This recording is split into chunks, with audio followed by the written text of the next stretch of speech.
नमस्कार बच्चों, मैं हूँ प्रमिला गुप्ता। मैं आपके लिए जो हम पहले पढ़ रहे थे मुहावरे और लोकोक्तियों का पाठ, वही पाठ लेकर आई हूँ। पिछले वीडियो में हमने जाना था कि मुहावरे जो हैं वो कैसे किसी भी वाक्य का श्रृंगार कर देते हैं, कैसे वाक्य को सुंदर बना देते हैं, और लोकोक्तियाँ जो होती हैं वह क्या होती हैं। तो हमने ये जाना था। अब मैं ऐसे अगर उसी कहूँ कि उसी बेस पर हम कह सकते हैं कि मुहावरे की परिभाषा क्या होगी, है ना, कि ऐसे वाक्यांश जो अपने सामान्य अर्थ के स्थान पर विशेष अर्थ प्रकट करते हैं, कोई खास अर्थ प्रकट करते हैं, वो मुहावरे कहलाते हैं। तो ये इसकी परिभाषा हो जाती है कि ऐसे वाक्यांश जो अपने सामान्य अर्थ के स्थान पर विशेष अर्थ प्रकट करते हैं, मुहावरा कहलाते हैं। पता है, जब मुहावरे वाक्य में प्रयोग किए जाते हैं तो उनकी क्रिया कर्ता के लिंग, वचन आदि के अनुसार बदल जाता है। ये मुहावरे में होता है कि उनका वाक्य में जब प्रयोग किया जाता है तो उनका क्रिया, कर्ता और लिंग, वचन सब बदल जाता है। जैसे हमने कहा समीर फूलकर कुप्पा हो गया, ये हमने पुल्लिंग में इस्तेमाल किया। लेकिन हम कहें रमा फूलकर कुप्पा हो गई, तो हमने इधर लिंग बदल दिया, समीर की जगह रमा स्त्रीलिंग में आ गई, कुप्पा हो गई, सारा क्रिया भी स्त्रीलिंग में आ गई। अर्थात जब कोई शब्द, समय या पद या वाक्यांश निरंतर अभ्यास के कारण, प्रैक्टिस के कारण सामान्य अर्थ न देकर विशेष अर्थ प्रकट करता है तो उसे हम मुहावरा कहते हैं। तो आप मुहावरे की परिभाषा में यही कह सकते हैं कि जो वाक्यांश अपने सामान्य अर्थ के स्थान पर विशेष अर्थ प्रकट करते हैं वो मुहावरा कहलाते हैं। और लोकोक्ति क्या होता है? लोकोक्ति का शाब्दिक अर्थ है लोक उक्ति या जन कथन। तो लोकोक्ति के परिभाषा में कहते हैं, लोकोक्ति का अर्थ है लोक में प्रचलित वह कथन अथवा उक्ति जो व्यापक मतलब फैला हुआ चारों तरफ लोक अनुभव पर आधारित होती है। जो वहाँ पर लोग बोलते हैं उसके ऊपर आधारित होती है। अर्थात लोकोक्तियाँ लोक अनुभव से बनती हैं। समाज लंबे अनुभव से सीखे हुए ज्ञान को, जो बहुत लंबे समय तक जो बुजुर्ग लोग हो जाते हैं, वो अपने ज्ञान को जब वाक्य में बांध देते हैं तो उसे लोकोक्ति, जनश्रुति या कहावत या सूक्ति कहते हैं।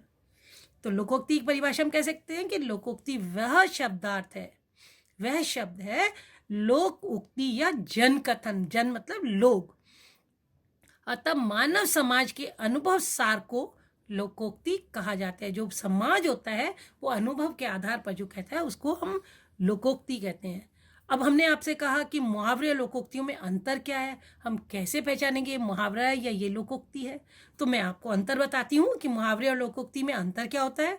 देखो, मुहावरा जो होता है वो वाक्यांश है, होता है, वाक्य का अंश होता है, इसका स्वतंत्र रूप से प्रयोग नहीं किया जा सकता।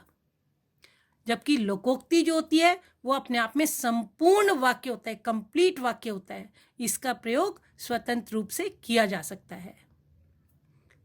मुहावरे किसी भी वाक्य में प्रयुक्त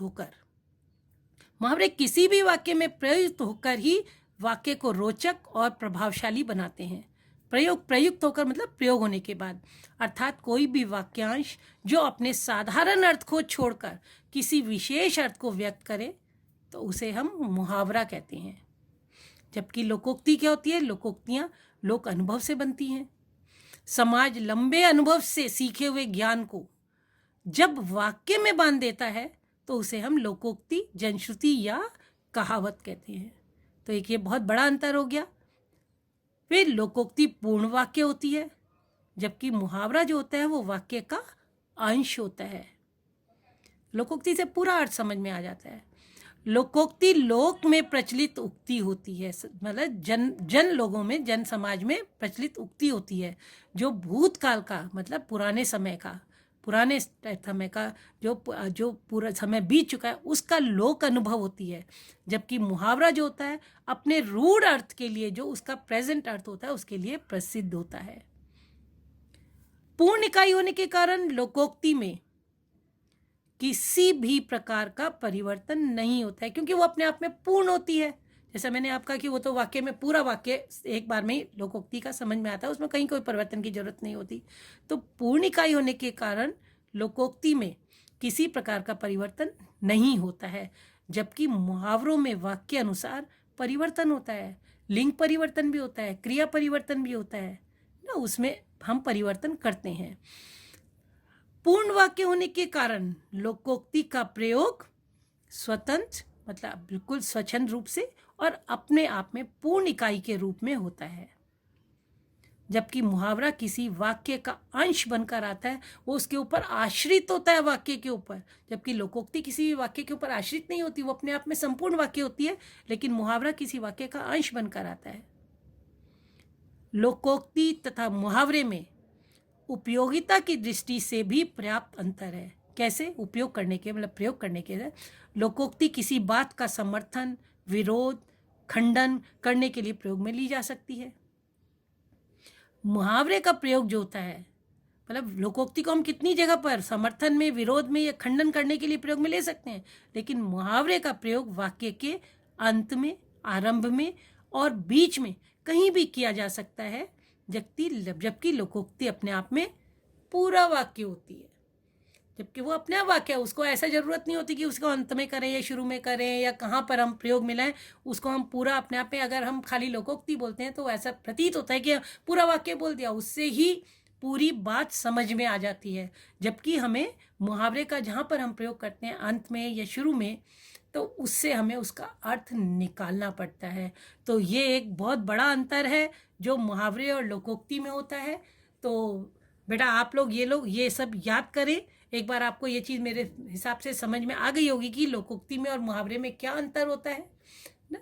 तो इसको आप बहुत अच्छे से ध्यान से पढ़ें, समझें, है ना, और प्रयोग में लाएं। तो मुहावरे आप देखिए, और मुहावरों की बहुत लंबी फहरिस्त है, आपकी पुस्तक में बहुत लंबी लिस्ट है, आप उस लिस्ट को देखिए तो आपको मालूम चलेगा कि लोकोक्तियाँ कैसे प्रयोग में लाई जाती हैं और मुहावरे कैसे प्रयोग में लाते हैं। धन्यवाद बेटा, बहुत जल्दी मिलते हैं। Thank you.